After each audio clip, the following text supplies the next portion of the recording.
ओम श्री परमात्मने नमः। Hello friends, आपका संडे कैसे जा रहा है? आज मैं लेके आया हूँ चैप्टर 6 आत्म संयम योग। हम करेंगे श्लोक 27 से श्लोक 28। यहाँ श्री कृष्ण कह रहे हैं कि जिसका मन शांत है और जो मनुष्य पाप नहीं करता, ऐसे योगी को उत्तम सुख प्राप्त होता है। Friends, happiness can be classified into 4 categories: तामसिक happiness, राजसिक happiness, सात्विक happiness and निर्गुण happiness। जो तामसिक happiness होता है, तामसिक सुख होता है, वो बुरी आदतों से आता है, जैसे कि शराब पीना, सिगरेट पीना, मीट खाना, वायलेंस करना और अत्यधिक सोना। इससे तामसिक लोगों को तामसिक सुख मिलता है।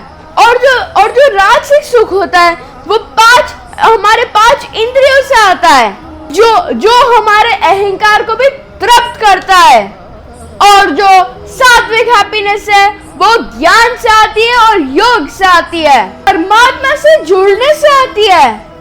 जो निर्गुण हैप्पीनेस है उसको श्री कृष्ण कहते हैं कि जो योगी मटेरियल वस्तु से दूर होता है और जो भगवान को प्राप्त करने की हाईएस्ट स्टेट में होता है, he gets the unlimited bliss and that is the perfect happiness। श्लोक 29-30 यहाँ श्री कृष्ण समझा रहे हैं कि जो योगी सब ही प्राणियों में मुझे देखता है, उसके लिए मैं कभी अदृश्य नहीं होता। जैसे कि मैं आपको एक एग्जाम्पल देता हूँ। हम एक बच्चे को एक कैंडी स्टोर में लेके जाते हैं। वहां पर अलग अलग शेप्स की कैंडीज होती है, जैसे कि स्टार, मून, एलिफेंट, लायन, पर सबका इंग्रेडिएंट एक ही है, शुगर एंड कलर। पर कोई बच्चा स्टार की कैंडी लेने के लिए रोता है ना, और कोई एलिफेंट की कैंडी के लिए। बट इंग्रेडिएंट एक ही है, पर बच्चे को एक पर्टिकुलर शेप की चाहिए। भगवान श्री कृष्ण यही समझा रहे हैं कि हम ऐसे ही है। हम सब चीजें, वस्तु को अलग अलग देखते हैं, पर इंग्रेडिएंट तो एक ही है, और वो है परमात्मा को पाना। परमात्मा हर वस्तु में अपने अलग अलग एनर्जी के साथ। श्लोक 31-32 भगवान श्री कृष्ण कह रहे हैं कि हर मनुष्य के हृदय में मैं ही वास करता हूं, तुम सब में मुझे ही देखो। लेट्स से फ्रेंड्स, कभी किसी ने हमें हर्ट किया, जब हम हर्ट हो जाते हैं, या तो हम उस मनुष्य के प्रति नफरत करते हैं या हमें गुस्सा आता है। हमें ये देखना चाहिए कि हर मनुष्य में परमात्मा का ही वास है। हो सकता है कि परमात्मा हमारी परीक्षा ले रहे हैं उस मनुष्य के द्वारा, और हमें अधिक टॉलरेंट बनना सिखा रहे हैं। जो मनुष्य सुख और दुख को एक ही तरह से देखता है, वो योगी माना गया है। श्लोक 33-34 यहाँ अर्जुन श्री कृष्ण से पूछ रहे हैं कि हे भगवान, हे मधुसूदन, आपने अभी जो भी मुझे समझाया ये मुझे समझ नहीं आ रहा है, क्योंकि मेरा मन चंचल है, अस्थिर स्वभाव का। इसे मैं कैसे वश में करूं? ये तो एक हवा को वश में करने जैसा है। डोंट यू थिंक फ्रेंड्स, हम भी ऐसे ही है, हमारा मन भी ऐसे ही चंचल है? इसका भगवान एक बहुत सुंदर उत्तर देते हैं। श्लोक 35-36 भगवान बड़ी सरलता से अर्जुन को उत्तर दे रहे हैं कि निसंदेह, विदाउट अ डाउट, मन चंचल है, पर यह असंभव भी नहीं है अर्जुन।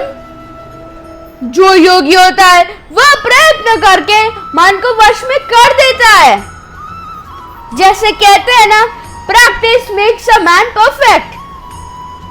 भगवान कह रहे हैं कि अगर हम प्रयत्न करेंगे, प्रैक्टिस करेंगे, तो हम मन को वश में कर पाएंगे। श्लोक 37-38-39 यहाँ अर्जुन श्री कृष्ण से पूछ रहे कि हे भगवान, जिसके योग में श्रद्धा है, जो योग करना चाहता है पर उसका मन वश में नहीं है, वो योग सिद्धि को कैसे प्राप्त कर सकता है? योग करते करते अगर मन विचलित हो जाए भगवान, तो वो प्राणी नष्ट तो नहीं हो जाता?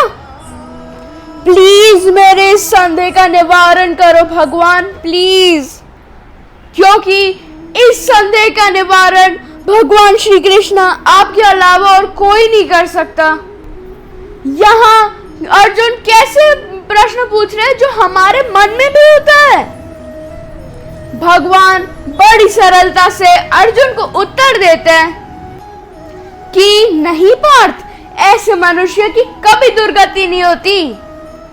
जो योग से भटक जाता है पर वो हमेशा पुण्य करता है, वो फिर से एक अच्छे धनवान घर में जन्म लेता है। यहाँ श्रद्धा का एक बहुत अधिक महत्व है अर्जुन, जो मनुष्य श्रद्धा से योग करना चाहता है, अच्छे कर्म करता है, उसे अगले जन्म में ऐसे घर में जन्म मिलता है जहां वो अपना अधूरा कार्य पूर्ण कर सके। श्लोक 40, 41, 42 यहाँ श्री कृष्ण अर्जुन को समझा रहे हैं, हम जिस घर में जन्म लेते हैं उसका बहुत महत्व होता है। हम चूज नहीं करते कि हम इंडियन है, अमेरिकन है या ब्रिटिश है। हम जहाँ जन्म लेते हैं हम उसी को हमारी नेशनैलिटी मानते हैं। इनफैक्ट हमें पता भी नहीं होता और हम कितने लोगों को हमारा शत्रु मानते हैं, क्योंकि ये उस पे निर्भर करता है कि जहां हमने जन्म लिया।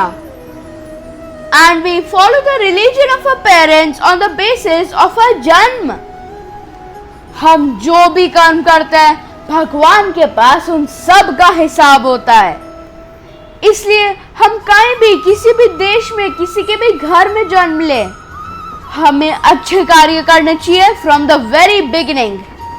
श्लोक 43, 44, 45 श्री कृष्ण कह रहे हैं कि जैसे एक यात्री ट्रैवलर अपनी जर्नी करता है, बीच में वो अपनी जर्नी को ब्रेक करके किसी होटल में रुकता है, रात को सो के जब वो सुबह फिर से शुरू करता है अपनी यात्रा, तो वो शुरू से शुरू नहीं करता, जहां उसने ब्रेक लिया था वहां से शुरू करता है। ऐसे ही हमारे जन्म और कर्म है फ्रेंड्स। अगर इस जन्म में हम हमारे कर्म करके जहां रुके हैं, अगले जन्म में वहीं से शुरुआत करते हैं। इसलिए भगवान कहते हैं कि अच्छे कर्म करो, अगले जन्म में अच्छी शुरुआत होगी। जो मनुष्य बहुत प्रयत्न करके योग का अभ्यास करता है, वह सभी पापों से शुद्ध होकर परम गति को प्राप्त करता है। श्लोक 46, 47 श्री कृष्ण कह रहे हैं कि जो योगी होता है वो सभी से सुपीरियर होता है, ज्ञानियों से, कर्मियों से और तपस्वियों से। इसलिए अर्जुन, तू योगी बन। समस्त योगियों में जो श्रद्धा से मेरा भजन करता है, वो मेरे विचार में सर्वश्रेष्ठ योगी है। क्या आप कृष्ण की बात मानेंगे और योगी बनेंगे?